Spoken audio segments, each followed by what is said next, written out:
हरिओम हरिओम हरिओम। इस समय सिंगनीवाला गौ सेवा सदन से हम लोग लाइव हैं और सुबह के लगभग 6 बज चुके हैं।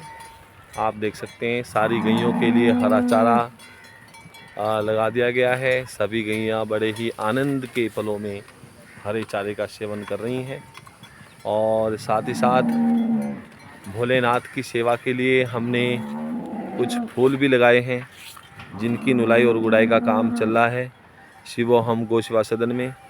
आप देख सकते हैं इस समय गेंदा यहाँ पर लगा हुआ है।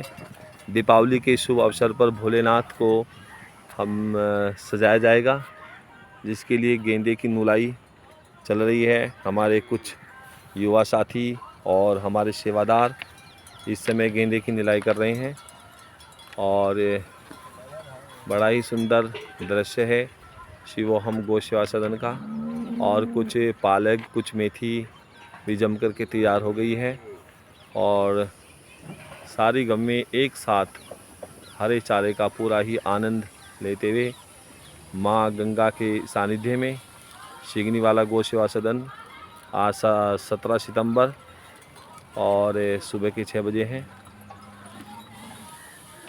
आप सबका स्वागत है कि आप सब आएँ और शिवोहम गौ सेवा सदन में भरपूर लाभ लें। हरिओम।